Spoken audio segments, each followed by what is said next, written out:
મિત્રો તમે નિહાળી રહ્યા છો, તમને શું લાગે છે કોઈ લગ્નના મીઠાઈ બની રહી છે? ના મિત્રો, આ એક સેવા કાર્ય થઈ રહ્યું છે. ગૌ સેવા, પ્રભુ સેવા, ગાયો માટે ખૂબ જ સરસ એવું કાર્ય થઈ રહ્યું છે. નમસ્કાર મિત્રો, હું રાવલ જલપાને આપણે એક સેન્ટેન્સ છે ને કે મેવા મળે કે ના મળે, મારે સેવા તમારી કરવી છે. આ સેન્ટેન્સને સાર્થક કર્યું છે. તો ચાલો નિહાળીએ.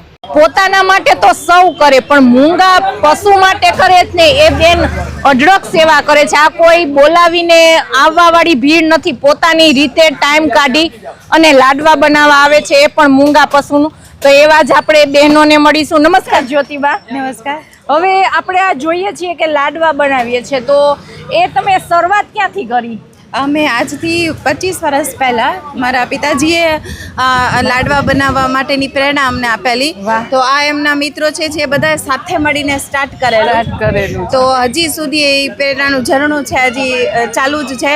દર 15 દિવસે પૂનમ અને અમાસના અનુલક્ષીને અહીંયા લાડવા બને છે, જેમાં તમે કીધું એ પ્રમાણે કે કોઈને અમારે બોલાવવા નથી પડતા, બધા સેવા માટે આવી જાય છે. લાડવા બનાવીએ છીએ અને હવે કાલે બધા ગૌશાળામાં ખવડાવવા માટે જાવશું.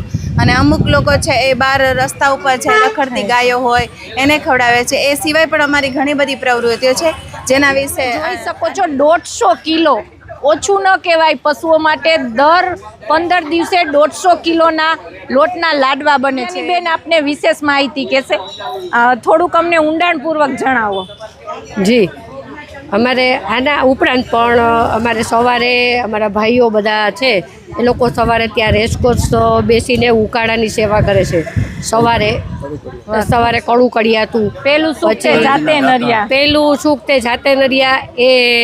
એના અનુસંધાનમાં કહીએ કે જે પહેલાં આપણું સ્વાસ્થ્ય સારું હશે તો આપણે સેવા કરી શકશું. છેલ્લા 25 વર્ષથી અવિરત આ બધા 25 વર્ષથી જ્યારે અમારા બાપુ હતા, દોલતસિંહ બાપુ, એમના છત્ર છાયામાં કહીએ તો ચાલે, કેમ કે એમને જે આ શરૂઆત કરીને એ અમારા ભાઈઓ, અમારા બધા બહેનો, એ બધા આજ સુધી પણ હજી એમ જ ચાલુ રહે છે. કહેવાય છે ને કે આદરેલું કામ ક્યારેય અધૂરું નથી રહેતું.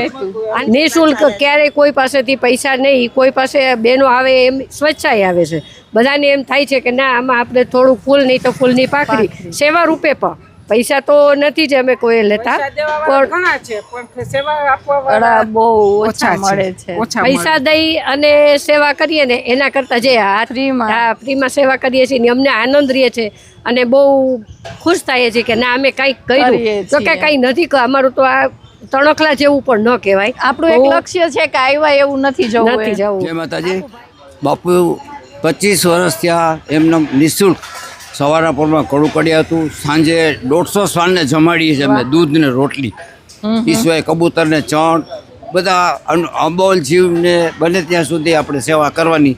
અને બાપુ હંમેશા એમ જ કહેતા હતા કે અમારો આ દીવો જલતો રાખજો. આજે બાપુને દેવ થઈ ગયા, 4 વર્ષ થઈ ગયા, છતાંય ઠાકોરજીની કૃપાથી એકદમ બધું સરસ ચાલે છે. અને અમે ભાગ્યશાળી છીએ કે અમને ભગવાને આ સેવામાં નિમિત્ત બનાવ્યા. જય માતાજી. અમે આ જે સેવા અમારી જે નિઃશુલ્ક સેવાની અમારા બહેનોએ અને અમારા ચંદુભાઈએ વાત કરી, એ સિવાય એક વાત કરું ખાસ કે આજથી આ મંચ ઉપરથી આ તમારા દ્વારા સરકારને એક વિનંતી કરું છું કે મારી માતા, ગાય માતાને તમે રાષ્ટ્રીય માતા જાહેર કરી અને એને તમે કતલખાને જતી અટકાવો, એવી હું વિનંતી કરું છું. મહાદેવ મહાદેવર. જય માતાજી. જય ગૌ માતાની જય.